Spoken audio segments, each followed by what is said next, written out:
अपवित्रं पवित्रो वा। कुंभ स्नान के इस महापावन सौभाग्य उत्सव पर हम एक नई मधुर भाव यात्रा रूपी स्नान पर हैं। अपवित्र है, अशुद्ध है, अशुद्ध। अशुद्ध क्या होता है? कौन है पवित्र? पवित्रता और अपवित्रता नहीं जानते हुए भी नित्य हमें आवश्यकता होती है स्नान की। स्नान, कुंभ स्नान, अमृत स्नान, शोधन का स्नान, सौभाग्यों का स्नान, औषधियों का स्नान। बहुत ही दिव्य दिव्य औषधियों का समावेश एकत्र किया है। कई कई औषधियों को वर्षों में फल प्राप्ति होती है।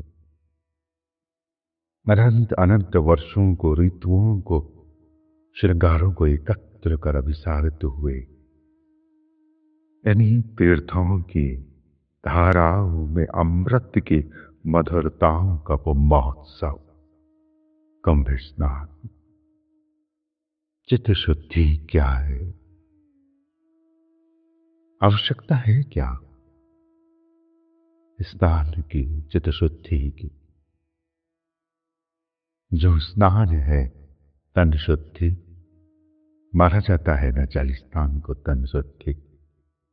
उसी जल स्नान को, उसी तीर्थ स्नान को, उसी गंगा यमुना सरस्वती के मधुर स्नान को कुंभ स्नान से अभिषिक्त किया जाता है। ये वरदान होगा और बहुत विहंगम होगा और बहुत विस्तृत होगा। ये दुर्लभ है क्योंकि इस महाकुंभ की, इस भावधारा के स्थान में सरस्वती का अवतरण हुई है। गंगा यमुना की सहजतम कृपा में जो स्नान कर चुके कुंभ स्नान के अनंत अनंत लाखों समुदायों का जो मेला है, वो मेला जानता है कि हमें शोधन की आवश्यकता उठी। जो स्वयं को ज्यादा मेला अनुभव करे वो ज्यादा आवश्यकता अनुभव करे स्नान की, जिसने अपनी ही अपवित्रता तंग करती हो, जो मुझे बिन नहाए धोए कोई मिल ना दे, जिसे अपनी अपवित्रता सताती हो। वो दौड़ते हैं इन कुंभ स्नानों की यात्राओं में अपने पीठों को लेकर, संप्रदायों को लेकर। स्नान की आवश्यकता है मुझे, कुंभ स्नान की आवश्यकता है मुझे, चित्त शुद्धि की परम नित्य आवश्यकता।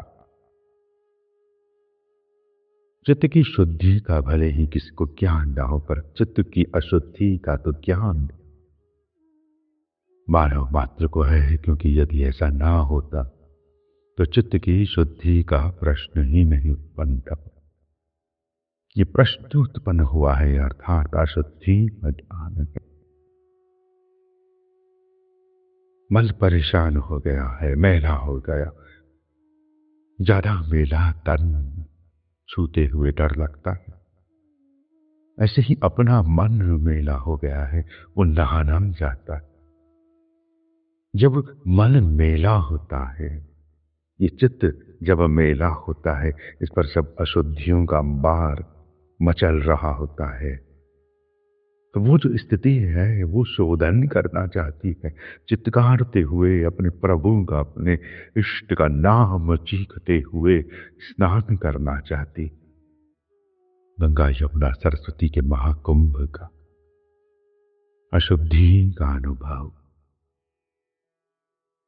ये चित्त शुद्धि बड़ी लंबी यात्रा होती, विहंगम यात्रा होगी, बहुत ही धीरे धीरे चलेगी। बहुत ही सहजता से चलेगी। क्या तुम इसके सहज मधुर दिव्य सोपानों पर, सीढ़ियों पर उतरने के लिए तैयार हो? ये सीढ़ियां नीचे की ओर उतरेगी, यह अहंकार को तोड़ेगी, ये मनोवैज्ञानिक उपचार करेगी। आज मानव मात्र में अपनी मानसिक बीमारियों की समस्या उत्पन्न हो चुकी है।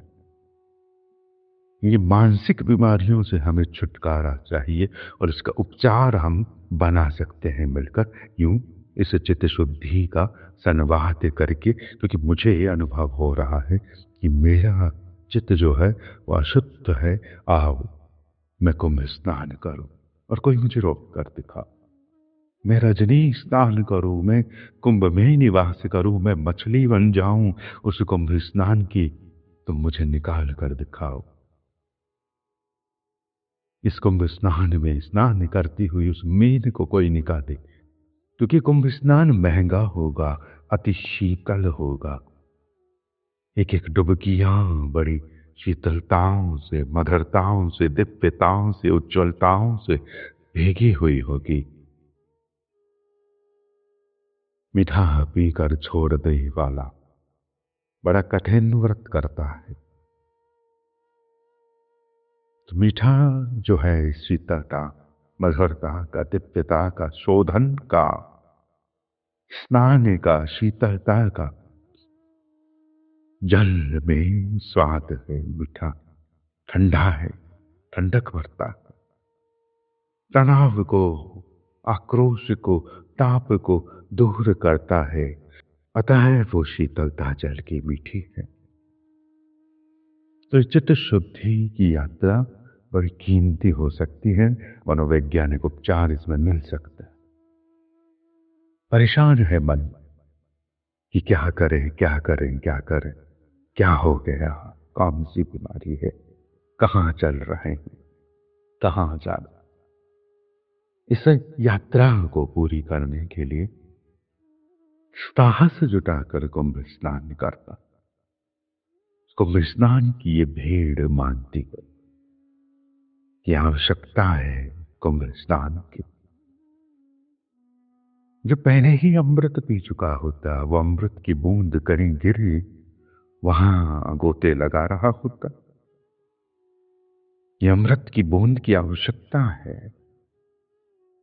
अमृत की बूंद, कौन सी अमृत की बूंद? ये तो हमसे नहीं होगा। तुम आओ और कृपा करो, हमें ये विश्वास दो, ये हमारे अंदर भर दो कि हमने कुंभ स्नान प्राप्त कर लिए हैं। अब हमें कोई नहीं रोक सकता है अपनी चरम गति भगवत प्राप्तियों को स्वीकार करने से। और ये कुंभ स्नान का आध्यात्मिक स्नान है, चित्त शुद्धि, और इसमें हम स्नान की एक यात्रा कर रहे हैं। पहली सीढ़ी है इसकी, अशुद्धि क्या है। पहला अध्याय है इस यात्रा का, चित्त शुद्धि की यात्रा का, अशुद्धि क्या है। और ये पहला अध्याय भी कई खंड में बन सकता है और ऐसे कई खंड यहां निर्माण हो सकते हैं चित्त शुद्धि की यात्रा पर। तो राग यमन को यही तक नमस्कार करते हुए हम चित्त शुद्धि की इस पहली सीढ़ी पर उतरते हैं और आगे बढ़ते हैं कि पहली सीढ़ी अशुद्धि क्या है, हमें क्या कह रही। ध्यान से इस संपूर्ण अध्यायों को सुनना है, समझना है, मनन करना। मैं भी कभी आगे बढ़ूंगा जब मेरी स्तुतियां उस संवाद में, उस लहर में, उस संत वाणी में, उस रसिक हृदय में, उस परमत्व में, अपने अपने एक आचार्य वर में, जिन्हें हमने अपना पूजनीय स्थान पर धारण किया हुआ है, श्रद्धा से उन्हें स्वीकारा हुआ है, अपना सुआशीष बरसाएंगे अपने संवाद रूप में, अपनी वाणी रूप में, उस चित्त शुद्धि नामक ग्रंथ रूप में। ग्रंथ है चित्त शुद्धि, और इस ग्रंथ से हम ये संवाद की श्रृंखला कहने जा रहे हैं। अपना चित्त अशुद्ध है, ये ग्रंथ शुद्ध है, इसमें डुबकी लगाने जा रहे हैं। तो साथ साथ जैसे किसी नदी पर स्नान करते हैं और जल पीना तो सिंगाहों को भी आना चाहिए। जब हिरनियों के शावक भी जल पी रहे हों, उन्हें पीने देना चाहिए। इतनी करुणा किसी भी राजा में होनी चाहिए, तो वनराज में, वनरानी में होनी चाहिए। परंतु ये विभत्स नदियों के तट पर अधिक मचता है, तो हम क्षमा प्रार्थी। शुद्ध हुई चेतना कैसी ही मधुरताओं में आगे बढ़ती। यात्रा करेंगे हम इस चित्त शुद्धि के खटखट की सीढ़ी सीढ़ी की, धीरे धीरे, बड़ी मधुरता से, बड़ी गहराई से। अशुद्धि क्या है? चित्त की शुद्धि का भले ही किसी को ज्ञान ना हो, पर चित्त की अशुद्धि का ज्ञान तो मानव मात्र को है। क्योंकि यदि ऐसा ना होता तो चित्त की शुद्धि का प्रश्न ही उत्पन्न न होता। विचार यह करना कि हमारी अपनी दृष्टि में, अपने चित्त में क्या शुद्धि प्रतीत होती है। विचार यह करना है कि क्या हमारी अपनी दृष्टि में, अपने चित्त में क्या अशुद्धि प्रतीत होती है। जब हम अपने चित्त को अपने अधीन नहीं पाते, तब यह भास होता है कि चित्त में कुछ दोष है। जब हम अपने चित्त को अपने अधीन नहीं पाते हैं, तब यह भास होता है कि चित्त में कोई दोष है। और हमारा चित्त, हमारा मन अपने ही अधीनता को खोकर कहीं और भटक रहा होता है। तो हमें यह आभास होता है कि हमारे चित्त में कोई दोष है। हमारा मन हमारे वश में नहीं है। इस मन का अपहरण नहीं हुआ है, यह भाग रहा है। तो आभास होता है कि चित्त अशुद्ध है। चित्त की शुद्धि का प्रश्न उत्पन्न हो रहा है कि मन कहीं भटक रहा है, इसे स्नान की आवश्यकता है। बिना स्नान जब कोई क्रिया की जाती है तो उसमें एक ये रहता है कि जल्दी से इस क्रिया को संपादन करूं, तभी स्नान करूं। स्नान के बाद एक ठहराव आएगा, एक स्थिति आएगी कि हाँ, अब किसी भी पदार्थ को छूने का एक धार्मिक अधिकार भी मुझे प्राप्त है। मैं मंदिर में प्रवेश करने का एक पात्र हूं। मैंने स्नान किया है, यमुना स्नान किया है, मैंने गंगा स्नान किया है, मैंने सिद्धों की, संतों की वाणियों का, शास्त्रों का स्नान किया है। पुनः मैंने श्री भगवद नाम का सुमिरन किया है। मुझे एक अधिकार है अब स्नान के उपरांत अपने इष्ट का अभिषेक करने का, उन पर मधुर मधुर अभिषेक मंत्रों का उच्चारण करने का। नमस्ते रुद्रमत्यवः। इतनी शुद्धता से वो गंभीर गर्जन वेदों का ये स्वागत हृदय कहने लगा कि वेद मंत्र, गुरु मंत्र, हरि का नाम कीर्तन स्तुति जीवन में दौड़ और दौड़ दौड़ कर इस चित्त को शुद्ध कर, इस अपवित्र को पवित्र कर। ये सर्व अवस्थाएं जो है, इनको विस्मृत कर, क्योंकि मुझे स्मृति दिला अपने परमेश्वर की, अपने इष्ट की, अपने नारायण की, अपने गोविंद की, अपने मधुसूदन की, अपने माधव की, अपने इष्ट की। सचित्त अशुद्ध है मान लो आप कोई पालतू पशु रखें, भाग रहा हो यहाँ पर, कहीं भी किसी के घर पहुंच जाता हो, शैतानी कर आता हो, आपको तंग होना होता हो उसके खातिर, आप जिनके सामने स्वयं नहीं संवाद करते, आपका पालतू श्वान हो, वो उन्हीं को भौंक रहा हो, अति महान गुरुतुल्य परम इष्ट को, सिद्ध को ही आपका श्वान भौंक रहा हो, ऐसा हो सकता है ना? तो ऐसे हम श्वान हैं जो जानते भी नहीं हैं कि हम जीव मात्र हैं। चींटी अपना काम कर रही है, वन में कोई मच्छर अपना काम कर रहा है, मकड़ी अपना काम कर रही है, हम क्या करने आए? मकड़ियों की सत्ता का आभास है। हर चिड़िया अपनी एक नई परंपरा से घोंसला बनाती, बयां जब घोंसला बनाती है तो यह बताती है कि घोंसलों में भी परंपराएं हैं। ये जिस शब्द को समाज में घृणा के रूप में कहा जाता है ना, जाति, एक घृणात्मक निंदात्मक शब्द नहीं है जाति, वरदान है जाति, संप्रदाय है जाति, आपकी परंपरा है जाति, आपकी एक रीति है जाति। इसमें कोई दोहराह नहीं है कि वो अशुद्ध कर्म कर रहा है, मैं शुद्ध कर्म कर रहा हूं। गंगा ने नहीं सोचा कि कौन नहा रहा है, कौन स्नान कर रहा।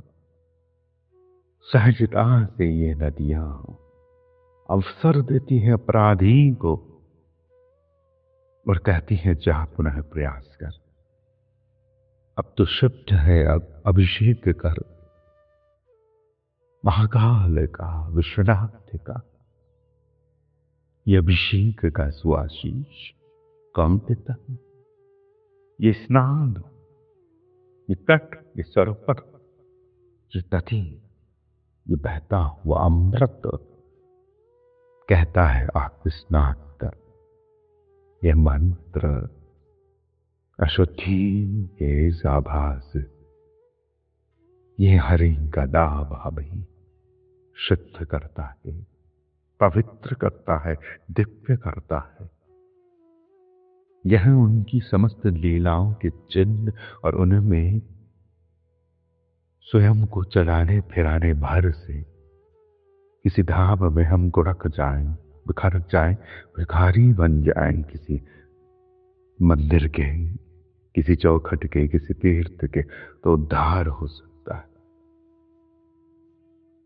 ये जो परंपरा है ना कि गंगा यमुना के तटों पर मोक्ष प्राप्ति के लिए पहुंचा जा सकता है, तीर्थों पर मोक्ष प्राप्ति के लिए पहुंचा जा सकता, जीवन के विश्राम पर एक कमरा लेकर वहां रहा जाए और वहीं प्राण छूटे तो मोक्ष प्राप्त हो जाए।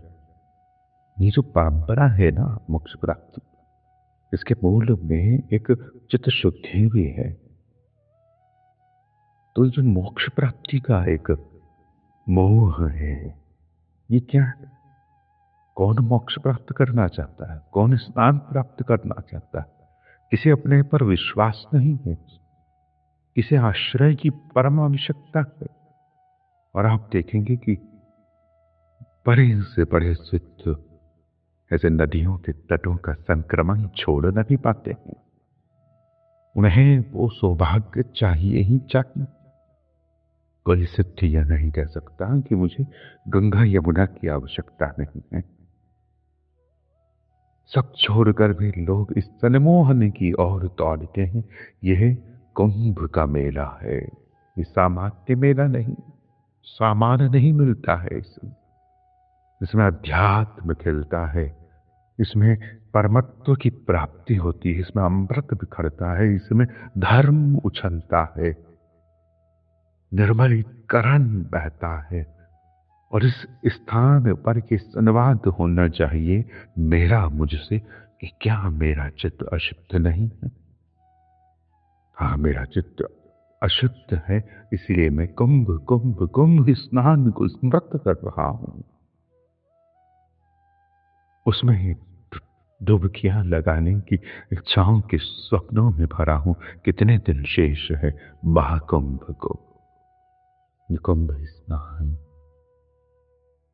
पुकार रहा है, चित्त इधर उधर भाग रहा है। इसे समेट कर इस सौभाग्य अवसर पर प्राप्त इस कुंभ स्नान में डुबकियां लगाई जाए और उन डुबकियों में बड़ी गंभीरता से कहा जाए, अपने आत्म कल्याण के लिए, अपने उत्थान के लिए एक दिव्य पुनरुत्थान रूपी यह पुरस्कार मुझे स्वीकार्य है। यह चित्त शोधन रूपी विद्या मुझे स्वीकार्य है। मन भटक रहा है, इसीलिए आवश्यकता हो रही है किसी मनोवैज्ञानिक की। मन भटक रहा है, इसीलिए ये मनोवैज्ञानिक उपचार की हमें आवश्यकता। मन कहां कहां भटक रहा, जब जब सही जगह भटका, यह आवश्यकता अनुभव नहीं हुई है। और मनोरोग वर्तमान और आधुनिक और भविष्य के समाजों के लिए एक बड़ी वेदना है। जब मन ही बीमार होगा तो कुछ भी हो आपके पास, आप क्या करोगे? जब मन ही रोगी होगा तो अपनी ही दिव्यता, अपनी ही कोई विद्या सिद्धि, मन ही अगर रोगी होगा तो आपकी कोई भी बहुत ही तीव्रता, बहुत ही बड़ी आपकी कोई चीज, आपकी कोई कला आपको कैसे संतोष कराएगी? मन होगा, संग होगा तो संतोष होगा।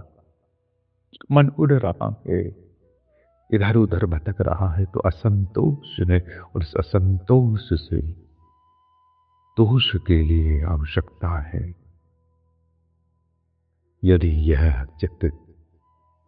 यह हमारा चित्त हमारे अधीन ही होता तो हम चित्त के लगाने और हटाने में अपने को सर्वदा स्वाधीन पाते। हम जब चाहते मन लगाते, हम जब चाहते मन हटाते।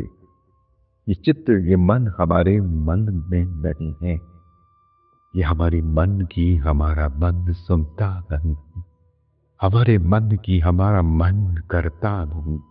ये हमारा मन हमारा नहीं है, ये हमारा मन हमारा नहीं है। यह मन भटकता है, यह मन हमारा नहीं है। हे मन तो सुन, तो मेरी सुन। कहां सुनता है तू मेरा नहीं, तू मेरा नहीं है। चल तू हट, तू मेरी सुनता नहीं है। मन तू मेरा नहीं है, मेरा मन मेरा नहीं है।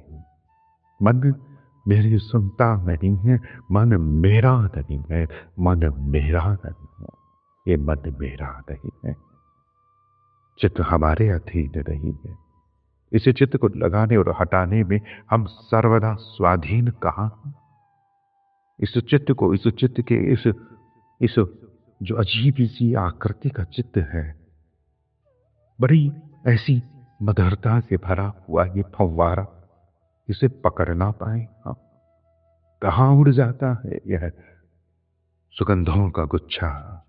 कभी लहर तो कभी उड़ती हुई हवाएं, ये सागर की लहरें, इन सबको समेटना होगा। ये बहती हुई हवाओं को बहते हुए उन्हें बांधना होगा, पर्वत होना होगा, स्थिर स्थिर होना होगा, मालिक होना होगा, जहां से ये नदियां छूटती हैं, जिनमें कुंभ स्नान दौड़ता है। कुंभ स्नान को रखने के लिए नदी भी तो हो। नदियों में अगर आपको आसपास के गांवों से मशीनें लाकर पानी डालना हो, उसमें अपनी ओर से जल प्रेक्षण करना हो, तो काहे का कुंभ स्नान? नदियां स्वतः अभिसरित होती हैं और दिव्यताओं से, मधुरताओं से, सुगंधों से, पवित्रताओं से मंदिरों के चौबारों से भरी हुई आए तो कुंभ स्नान हो जाए। श्री कालिंदी की जय हो, श्री कालिंदी की जय हो, श्री यमुना महारानी की जय हो, श्री गंगा महारानी की जय हो, श्री नर्मदा महारानी की जय हो, श्री कावेरी महारानी की जय हो, श्री महानदी की जय हो, श्री कृष्णा की जय हो, श्री गोदावरी की जय हो, श्री चंबल की जय हो, श्री सरयू की जय हो, श्री ब्रह्मपुत्रे की जय हो, हर हर गंगे गंगे गंगे। ये महाकुंभ की गंगा यमुना, गंगा यमुना, ये मनहर की यमुना, ये श्री हरि विष्णु के पद सरोजों से बही एक धाविनी रातिनी तरंगिनी उन्मादिनी श्री गंगे। ये महाकुंभ की लहरों का उन्माद, नदियों का संगम। ये तब तू कहाँ भटक रहा मन, पता है तुझे? कहीं कुंभ का मेला है। ये जो नया जमाना है ना, उसे आने वाले दिव्य पारंपरिक उत्सवों का अनुभव नहीं। बहुत से उत्सव वर्ष में आते हैं, बहुत सी पूर्णिमाएं वर्ष में 12 आती है, बहुत सी अमावस्याएं वर्ष में 12 आती है, और बहुत सी तिथियां वर्ष में 2 बार आती हैं। ये सोमवार, मंगलवार, बुधवार वर्ष में बहुत बार आते हैं, और कुछ कुछ सौभाग्य वर्ष में बहुत कम आते हैं। और ऐसा ही सौभाग्य है कुंभ स्नान, अमृत स्नान, चित्त की शुद्धि का स्नान। और इस स्नान की वेला आ गई है, पर मन को पता है, वर्तमान समझ के आधुनिक जनमानस को, जिन्हें यह पता होता है वर्ष भर पहले कि अगले वर्ष कौन कौन सी फिल्म रिलीज होगी, अगले वर्ष कौन कौन सा फेस्टिवल मनाया जाएगा बाहरी जगत में, और कौन कौन से फेस्टिवल से मना लें, कब कौन सा फेस्टिवल होगा, कब आईफोन लॉन्च होगा, कब कौन सा इंस्ट्रूमेंट लॉन्च होगा। ये नया जमाना ये तो ढूंढ रहा है, और इस नए जमाने को वो वेला पता है, उस वेला का विज्ञान पता है। ये कुंभ स्नान क्या है, क्या ये वेला, और क्यों ये वेला आवश्यकता है। बहुत ही सघनताओं के बाद शुभ वेला प्राप्त हुई है। उस शुभ स्नान के सौभाग्य में डूबकर स्वयं को निर्मल करने की आवश्यकता है। अगर कोई महोत्सव, कोई मुहूर्त 1000 वर्ष बाद आता है, तो आपको उस 1000 वर्ष पहले वाली एक मुद्रा में, एक स्तुति में लेकर जा सकता है। कोई उत्सव, कोई महोत्सव लाख वर्ष बाद आए, सैकड़ों वर्षों बाद आए, तो उस माधुर्य तक आपको लेकर जा सकता है, उस पड़ाव तक लेकर आपको वहां तक जा सकता है, क्योंकि उतने समय बाद वो मुहूर्त आना।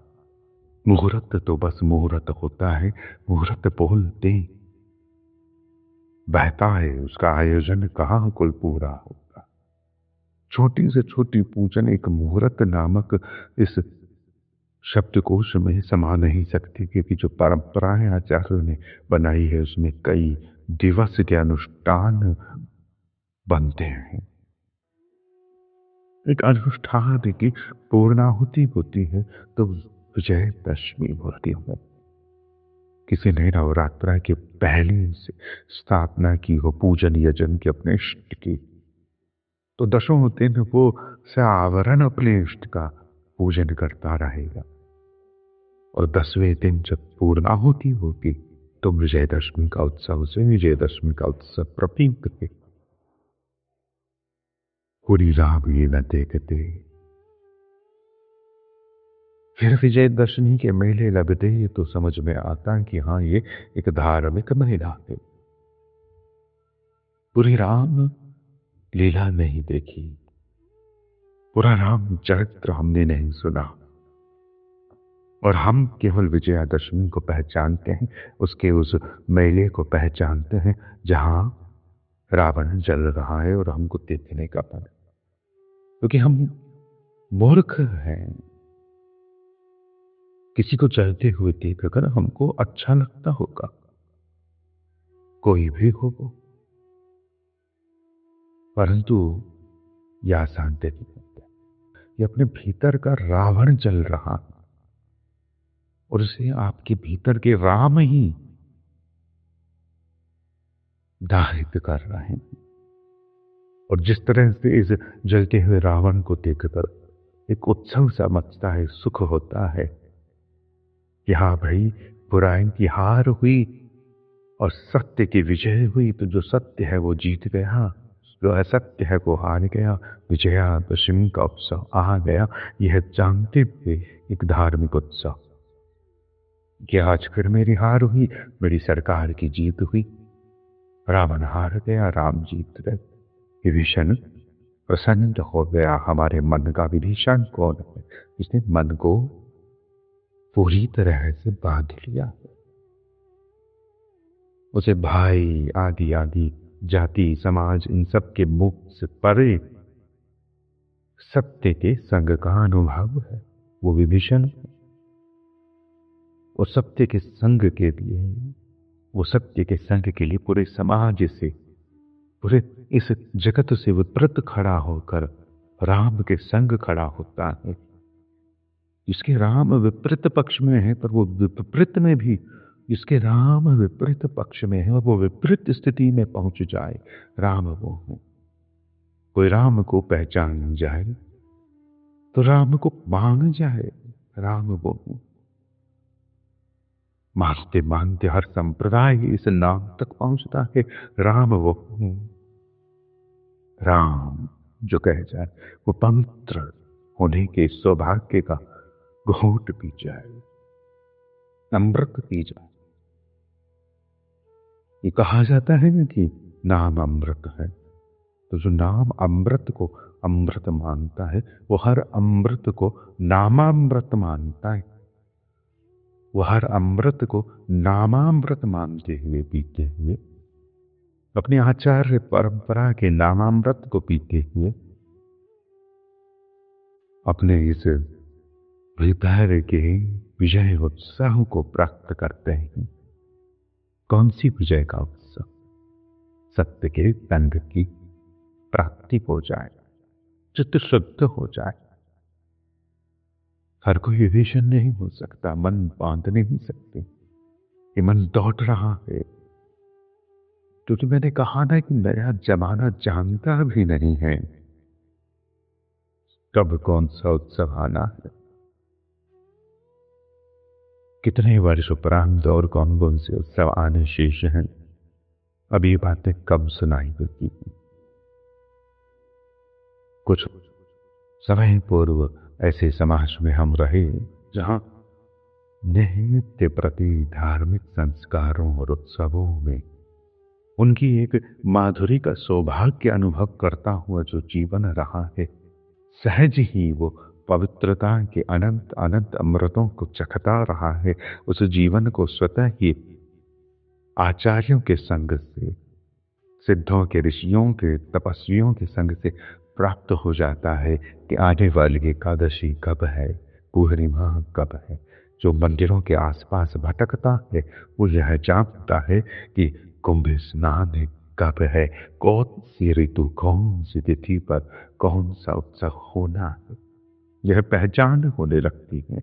यह पहचान बताती है कि हाँ, वो विभीषण अपने राम तक लौटा है,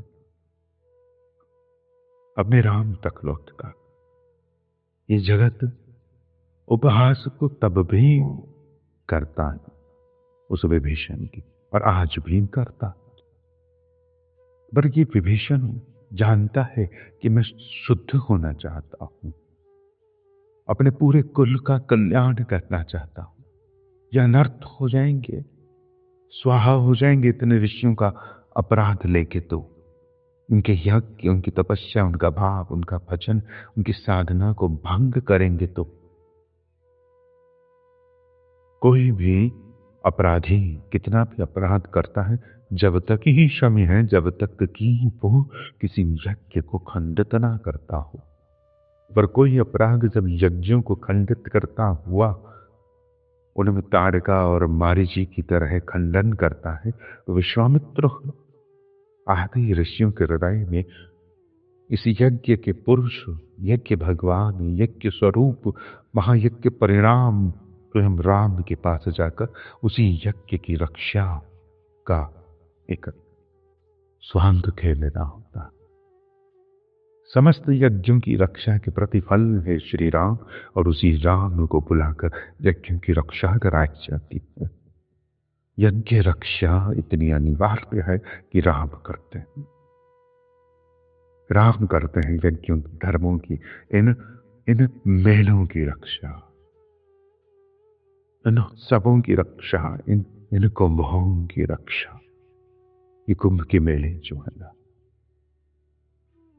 सरकारों को बहुत भय होता होगा इसे सुरक्षित निभा लेने के, क्योंकि व्यक्ति जब धार्मिक होता है, सहज होता है, अपने धर्म के आसपास होता है, तो वो बड़ा मासूम होता है, निर्मल होता है, पवित्र होता है, भोला होता है, कोमल होता है। और आपराधिक आसुरी वृत्तियां उस समय भी अवसर खोजती हैं। ऐसी स्थिति में स्वयं के भीतर से पुकार निकलनी चाहिए। ऐसी स्थिति में स्वयं के भीतर से उन असुरों की भांति पुकार उठनी चाहिए जिन्होंने अपने इष्ट से आघात प्राप्त कर अपना उद्धार किया है। हमारे भीतर के ये दोष तुम्हें धोने, हमें तुम्हारा संग चाहिए, हमें तुम्हारा नाम चाहिए, तुम्हारा संग चाहिए, तुम्हारी स्तुतियों का, तुम्हारे संग के आसपास भटकने का उन्माद चाहिए। इस चित्त को शुद्धि चाहिए। ये मन स्वयं को पहचानने में, मानने में, लगाने में स्वरूपित नहीं है, अपनी सुनता नहीं है। पर ऐसा करने में हम असमर्थ हैं, स्वाधीन नहीं है। लगाने और हटाने का अधिकार हमारे पास नहीं। हमारी असमर्थता ही अपने मन को बांधने में जो असमर्थता है, हमारी ये असमर्थता ही हमें बता देती है कि हमारे चित्त में कोई अशुद्धि है। ये मन रुक नहीं रहा है, ये मन कहाँ चला गया, कहाँ है आपका मन, भटक रहा है इधर से उधर इंटरनेट पर या जहां वहां कहीं तक। तो भटकते हुए मन को पाटने की आवश्यकता है। इसे ही स्वाभाविक इसकी शुद्धि की आवश्यकता है। किसी में स्वाभाविकता का आ जाना ही अशुद्धि। इस दृष्टि से हमें अनुभूति के आधार पर यह जान लेना है कि हमारे चित्त में क्या क्या स्वाभाविकता आ गई है, जिससे हम अपने चित्त को अपने अधीन नहीं रख पाते। संकल्पों की उत्पत्ति और पूर्ति को ही हम अपना जीवन मान बैठे हैं। यद्यपि संकल्पों की उत्पत्ति से पूर्व भी जीवन है और संकल्प पूर्ति के पश्चात भी जीवन है, परंतु हम उस स्वाभाविक जीवन की ओर ध्यान नहीं देते हैं। वो संकल्प नहीं, और संकल्प की उत्पत्ति तथा उसकी पूर्ति का द्वंद्वात्मक परिस्थिति को ही जीवन मान लेते हैं। यही अस्वाभाविकता है, यही अस्वाभाविकता है, और इसी अस्वाभाविकता के प्रभाव से ही चित्त शुद्ध हो गया है। इस दृष्टि से संकल्पों की उत्पत्ति पूर्ति में जीवन बुद्धि स्वीकार करना और संकल्पों से अतीत के जीवन की जिज्ञासा और लालसा जागृत न होना ही चित्त की अशुद्धि ही है। चित्त की अशुद्धि, किसी में अस्वाभाविकता का आ जाना, चित्त की अशुद्धि। इस दृष्टि से हमें अनुभूति के आधार पर यह जान लेना है कि हमारे चित्त में क्या स्वाभाविकता आ गई है, इससे कि हम अपने चित्त को अपने अधीन नहीं रख पाते हैं। संकल्पों की उत्पत्ति और पूर्ति को ही हम अपना जीवन मान बैठे हैं। यद्यपि संकल्पों की उत्पत्ति से पूर्व भी जीवन है और संकल्प पूर्ति के पश्चात भी जीवन है, परंतु हम उस स्वाभाविक जीवन की ओर ध्यान नहीं देते हैं और संकल्प की उत्पत्ति और उसकी पूर्ति की द्वंद्वात्मक परिस्थिति को ही जीवन मान लेते हैं। यही अस्वाभाविकता है। संकल्प की उत्पत्ति और उसकी पूर्ति की द्वंद्वात्मक परिस्थिति को ही जीवन मान लेते हैं। यही अस्वाभाविकता है जिससे हम अपने चित्त को अपने अधीन नहीं रख पाते। ऐसी कौन सी स्वाभाविकता? संकल्पों की उत्पत्ति और पूर्ति को हमने अपना जीवन मान लिया। ऐसा करूंगी, वैसा करूंगी, ऐसा करूंगा, वैसा करूंगा, ये पाऊंगा, वो खोऊंगा, ये चाहिए, वो चाहिए। ये जो संकल्प मन बना रहा, मन संकल्प बनाए और उस पूर्ण करने की यज्ञ में उतर पड़े और वो संकल्प पूरे होते तो हो। ऐसा संकल्प की अंतिम श्वास तक मैं तुम्हारे ही सेवा में यहाँ तत्पर रहूंगा, यज्ञ में खड़ा रहूंगा, चौखट पर पड़ा रहूंगा। कोई संकल्प हो जीवन का और उस संकल्प में लगे मन तो उसे उत्साह प्राप्त हो। ये जो अनावश्यक संकल्प पर संकल्प और संकल्प को पूरा नहीं, हमें चाहिए कि ये खिलौना चाहिए, वो मिला नहीं, कि दूसरा चाहिए, कि वो खोया नहीं, कि तीसरा चाहिए। बहुत सारे सामान अनावश्यक चाहिए। बहुत से लोगों को बीमारी हो जाती है जूते खरीदने की। पैर तो ही है उनके पास, पर जूते बहुत हैं उनके पास। क्या गर्व इतने जूतों का? पहला तो पहना नहीं, दूसरा तैयार है, दूसरे को देखा नहीं, तीसरा तैयार है। ये सब संकल्प थे तुम्हारे पुराने जूते, और सब अभी तक पड़े हैं कहीं न कहीं तुम्हारे इंतजार में। कोई तुम्हें पहचानता नहीं है, तुम्हें अपने जूते याद हो, इतने ही। तुम्हारे मन में उतनी ही इच्छाएं हो, संकल्प हो, जितने पैरों में जूतियां हैं। ये ध्यान देने का विषय है कि हमारा मन नए नए संकल्प बनाता रहता है, हमें तंग करता है। उत्पत्ति होती है संकल्प की और पूर्ति के लिए मन दौड़ पड़ता है। हम उसे जीवन मान लेते हैं, संकल्पों की उत्पत्ति और पूर्ति को। और संकल्प उत्पत्ति से पूर्व जीवन है और संकल्प पूर्ति के पश्चात भी जीवन है, परंतु हम उस स्वाभाविक जीवन की ओर ध्यान नहीं देते।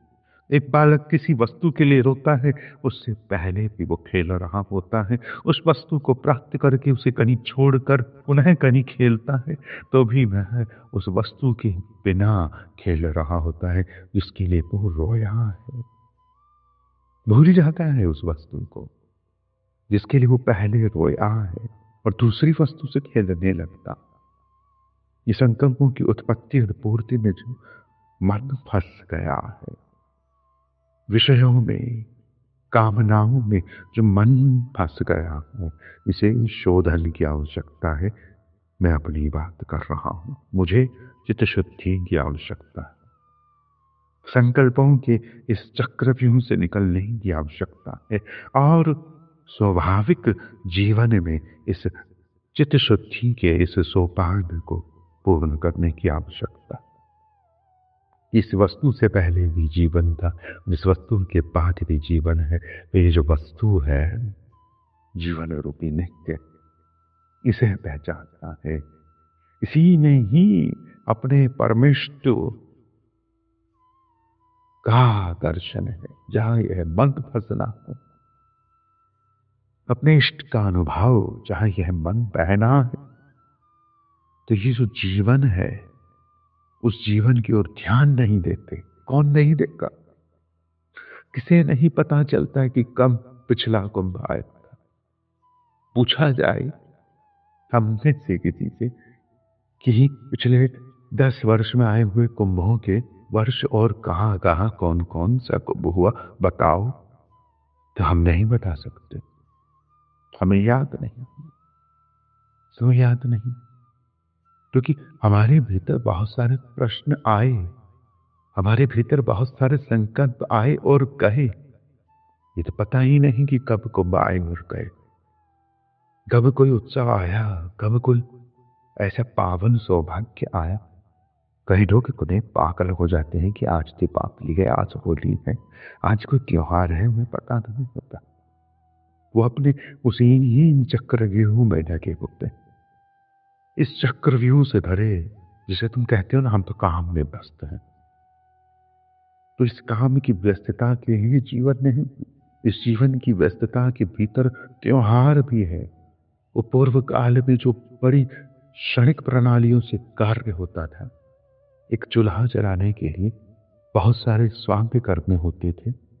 एक वृक्ष होता था, वो बड़ा होता था, उसके पेड़ पत्ते लकड़ियां छूटती थी, टूटती थी, सूखती थी, फिर उनसे चूल्हा जल रहा होता था और धीरे धीरे उस पर आज के नए कूटे हुए धान का भोजन बन रहा होता था। तो इतनी लंबी जो प्रणाली थी उसमें भी उत्सव था। तो आज इस क्षणिक जीवन में कि हमारे पास बहुत काम है, और जब काम नहीं है तो हमें क्या काम है? फिर हम अपने इस मन के गुलाम हैं।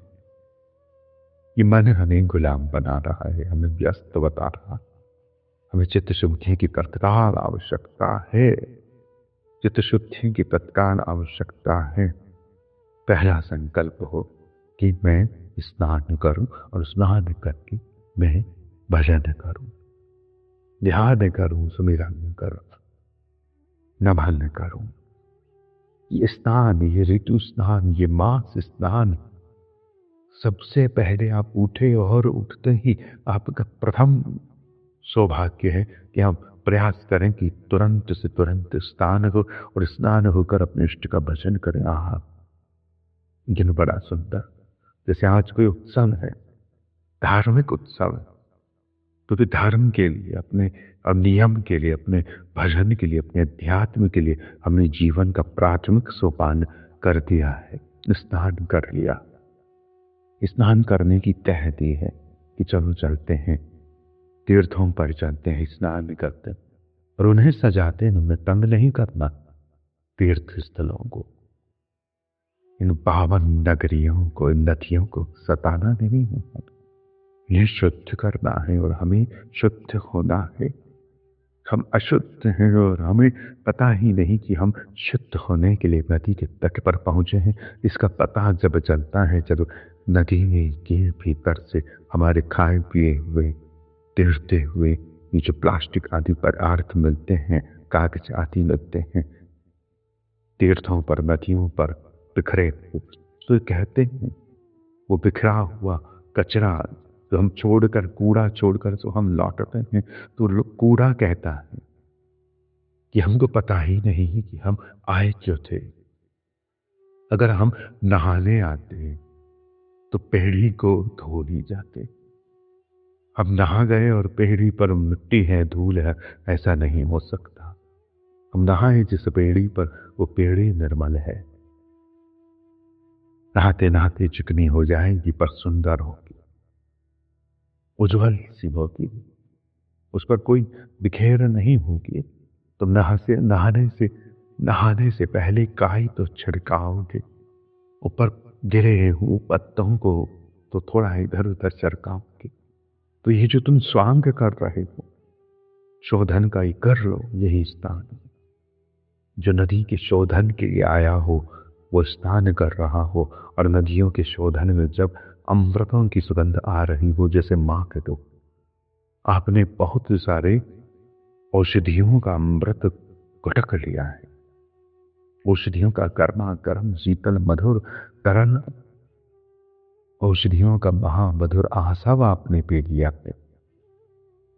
तब मानिए कि हाँ, आपने कुंभ स्नान कर लिया, क्योंकि आसव रूपी अमृत के औषधि निर्माण प्रक्रिया में कुंभ की आवश्यकता।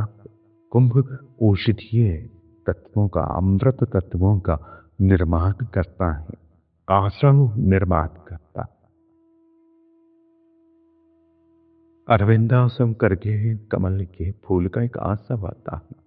अरविंदासम बालकों के मन को बांधने में, उनकी चंचलता को बांधने में, उनके भोजन में मन नहीं लग रहा, आदि आदि विषयों को बांधने में बड़ा ही उपचार है यह अरविंदासव।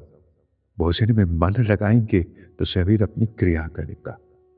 भोजन में मन नहीं तो शरीर में क्रिया नहीं है, और क्रिया नहीं है तो जो पेट के आगे की क्रिया है भोजन को पकाने की, उसे पता नहीं होगा, सिग्नल नहीं होगा।